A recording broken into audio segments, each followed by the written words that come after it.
Kita akan bawakan perkongsian. Kita akan bersama dengan siapa pagi ini, Hafizi? Baik, kita akan bersama dengan Sheila Hamzah, merupakan seorang selebriti yang turut terkesan disebabkan oleh banjir pada Sabtu lalu di sekitar Lembah Kelang ini. Dan kita akan terus bersama dengan Sheila Hamzah untuk mengetahui sedikit pengalaman beliau dan juga apa agaknya cabaran-cabaran ketika berdepan dengan detik sukarnya. Assalamualaikum, selamat pagi Sheila. Waalaikumsalam warahmatullahi pagi. Baik Sheila, pertama sekali Sheila, mungkin penonton semua nak tahu Sheila, bagaimana sebenarnya cabaran dan juga pengalaman Sheila sendiri berdepan dengan tragedi insiden banjir ini. Sejujurnya saya ia agak genting dan sangat I would say nerve-wracking. Dia bagi kita satu ketakutan yang saya tak pernah alami sebelum ni. Saya memang takut air. Jadi bila benda ni terjadi, pada waktu tu saya berada di rumah mak saya dekat Hulu Langat. Lepas tu saya tidur sangat-sangat berdekatan dengan pintu sebab kita semua tidur on the floor masa tu. And then masa tu kebetulan anak perempuan saya nak bangun untuk pergi ke toilet pada 4:30 pagi time tu.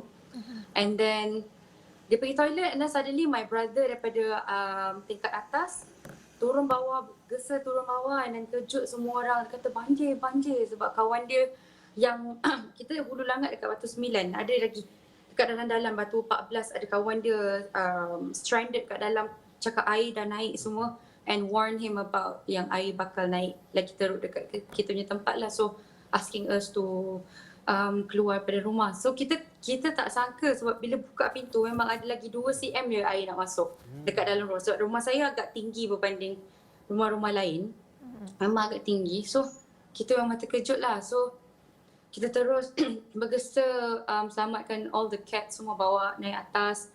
Apa barang-barang penting, dokumen penting semua kita pack and then letak.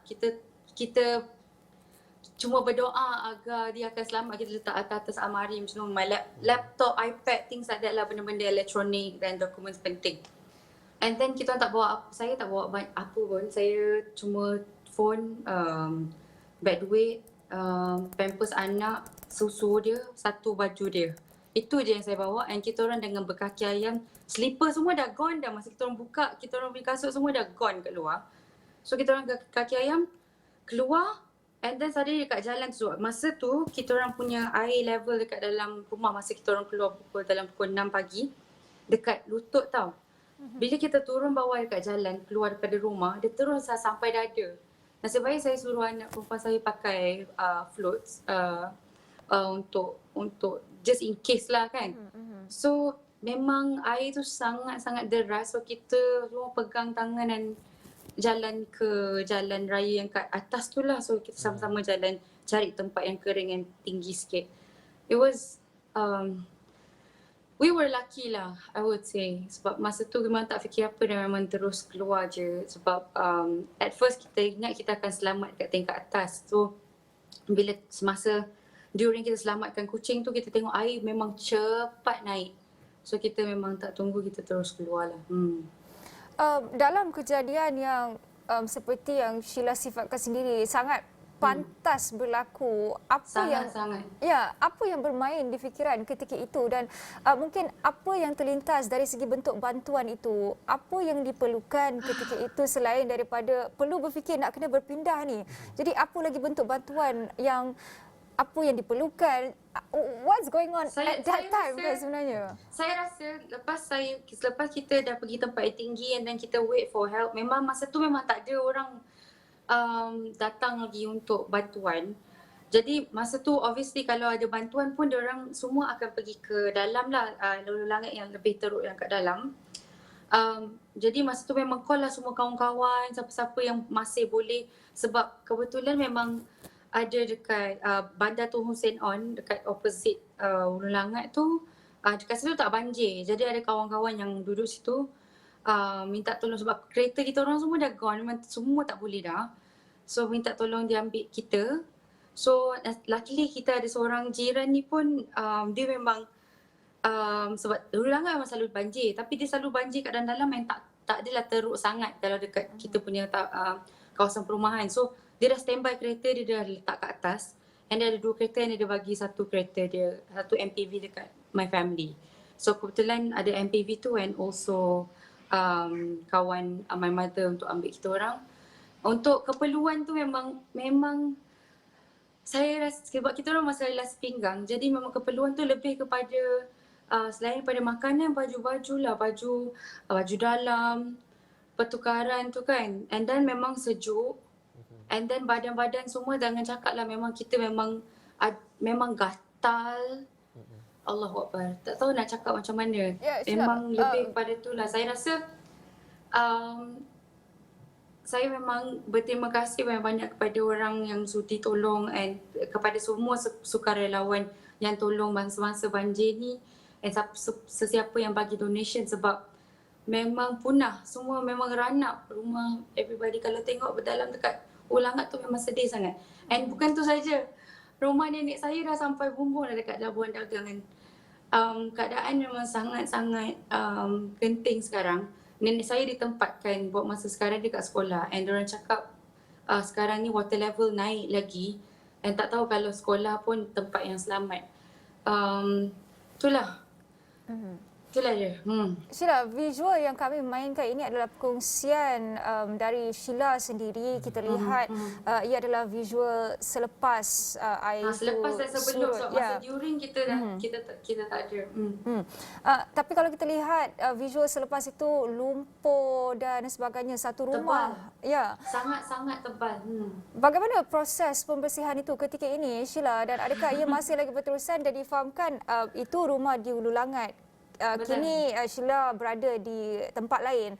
Jadi back and forth nak pergi membersihkan itu, bagaimana prosesnya? Buat masa sekarang ni saya cakap dengan adik-beradik saya supaya hold dulu nak bersihkan, sebab kita masih tak tahu, jalan tu masih tak selamat sebab banyak orang coming in and out untuk menyelamatkan mangsa-mangsa yang kat dalam. Jadi kalau saya nak compare apa yang saya tengah lalui ni dengan mangsa-mangsa yang lain ni, memang kita memang terlalu bersyukur sangatlah dengan apa yang kita ada, sebab rumah saya masih okey, cuma memang semua barang electrical kat bawah, everything semua perabot, and then adik saya lupa nak tutup pintu. Banyak benda yang dah dibawa air keluar.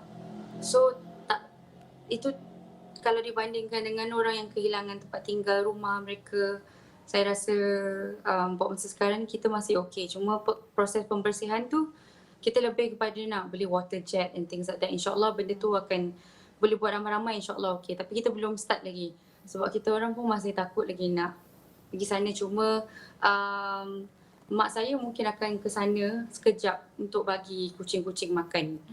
Itu je lah. Bersihkan tu belum lagi kot mungkin buat masa sekarang ni.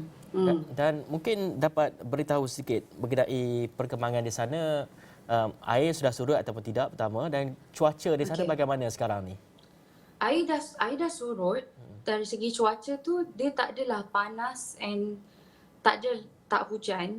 Cuma yang dikhawatiri tu lebih kepada saya rasa kita perlukan lebih banyak doktor. Kita perlukan lebih banyak selain daripada makanan lah, tapi sebab sekarang ni saya rasa banyak help tu tak sampai ke dalam-dalam. Ada yang mungkin phone battery dah tak ada, and then ada yang kurang arif tentang pemberian location. Jadi untuk sampai help tu agak sukar. Tapi saya rasa yang kat dalam-dalam tu memang ada ramai yang memang tak makan berhari-hari, 2-3 hari tak makan. And dari segi rumah memang diorang tak ada, they have nowhere to go. Tapi saya tengok dekat social media sekarang ni, everything is semua orang kita semua memang bersatu hati untuk tolong each other lah. Itu yang paling penting. Semua saya sangat mengharapkan agar kerajaan melakukan tindakan yang lebih drastik lah untuk menolong mangsa-mangsa banjir, sebab saya rasa the time is very crucial and they are not doing enough to help our people in terms of keadaan banjir yang sangat-sangat teruk ni. Jadi saya memang mohon sangat kepada kerajaan untuk tolong wake up and buat apa yang sepatutnya, sebab ini bukan, saya sedih nak cakap benda ni sebab orang yang tak experience dia tak tahu. Betul. Dia tak tahu and dia tak mungkin akan peduli pun tak tahu tahap mana dia peduli. Tapi kalau nak tunjuk peduli, it's not just on social media. Send help dekat semua tempat-tempat yang affected ni, sebab masih ramai sebenarnya orang yang masih belum diselamatkan.